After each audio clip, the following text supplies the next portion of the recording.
Hey Scrappers, hey Recyclers, thanks for watching the video and tuning in again. It's much appreciated. Gaming PC build that we're going to do for you. Now this is the gaming PC and case that got donated into us from a lovely lady called Fiona Moyer. Her son had it in storage for quite some time. He didn't use it anymore. Now as you can see in the pictures, it was covered in dust when we got it. It's not been used for some time. You can see the dust there on the front fan cover, the front mesh. You can see the dust in the fans. You can see the dust that was in the grime that was inside the case.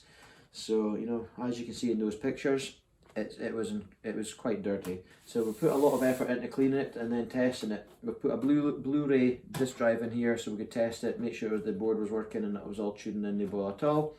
And lucky enough it is. Now we did luck out a little bit. The case itself, it is an older one. Okay, got the fans on the side, LED fans, all Molex connectors. Okay, it's got lots of spaces here for more drives if we want them. It's got the card reader here. It's got, as you can see in pictures, it's got the front fan under there, another LED fan. We stuck this in just so we test the board. Up the top, okay, I'll show you them. Up the top, it's got a little compartment in there. It's got the USBs, power button, everything else. Now, we did luck out, as I said. Inside here, we were also given decent motherboard.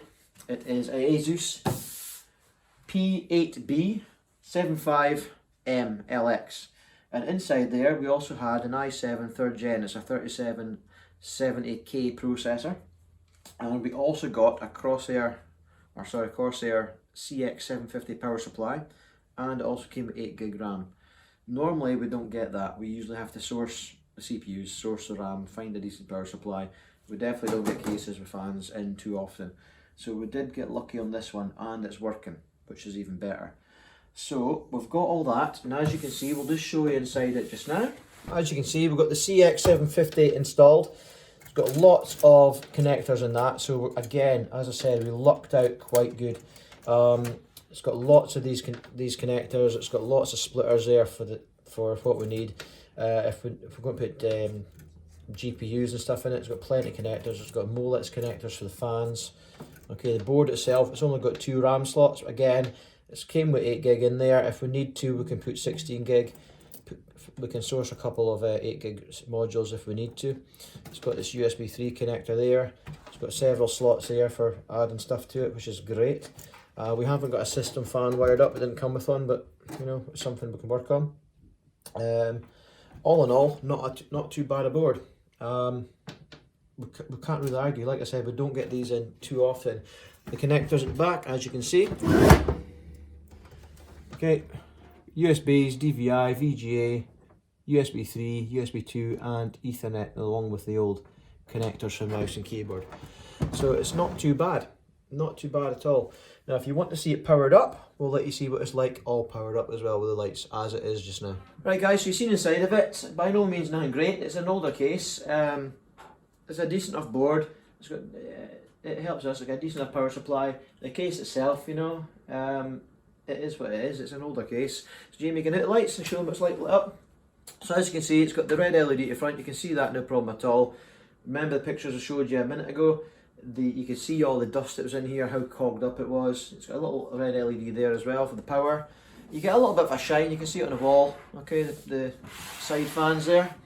Now that no problem with the top fan whatsoever. This one, it needs a bit of encouragement to go round. See if it wants to kick in.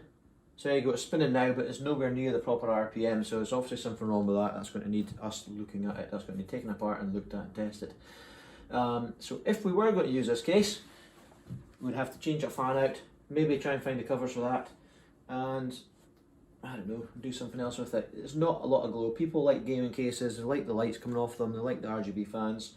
This one's got LEDs, it is limited how much you can see in there. So yeah, we're not going to use this one. Jamie, please. We're not going to use this case. But that means we need to find another case. We looked on Amazon and we found this one. It's a Corsair Spec 05. And as you can see in the pictures, it looks okay at first glance. The description says it can fit up to 5 120mm fans in there. Or 6 was it? 5, 6 fans? Can't remember now.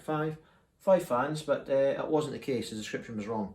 Along the front of under the front panel, there's no holes for the fans. You would have to drill them yourself, and even if you did fit the fans in, it covers the holes for the SSDs and hard drives, so they wouldn't fit in. You would have to remove the bottom cage. And if you remove the bottom cage, get the fans in, where would you put your drives? So it kind of defeats the purpose. It's just not good enough. The vent that's on top of that one, again, the screw holes are all the wrong size. The wrong sizes are wrong positions. So it's not great whatsoever. You can fit one centre fan in, 2 centre fans in if you move them down a little bit, but then again you move the cage and there's no room for the hard drives. Same problem. So we're definitely not using that case. We complained to Amazon. We got a refund and they told us to keep it since it was their mistake on their description. The one we are going to use though, we've got another one for £10 dearer. We've got a credit for that one, put an extra £10 in, and we've got this one. It's a MSI Vampiric 010, and as Jamie loves, but wish we could film this for you guys. He keeps going to the box and pointing out it's First Blood in Shadow. In fact, we might even in post edit, we might actually take a picture of him doing it just so you can see him pointing out. He loves it. He's like Santa Claus eating a cookie, giggling there, you know. First Blood in Shadow. So yeah. As you can see in the pictures, it's bigger, it's more modern looking, it's got a proper heavy tempered glass side panel, full side panel. So again, if we're going to put RGBs and LEDs and stuff in there, it'll look a lot better. It's got the RGB light down the centre front panel. All the screw holes, I'm happy to say, are in the right places in this one. So like this one, it's got all this bits here for going back. The Vampiric has got much more space. It's got much more space inside because it doesn't have the CD drive bays there. Modern ones, everything's online now. A lot of modern PCs and stuff don't have the gaming PCs don't have the CD drive bays. So that's the one we're going to use.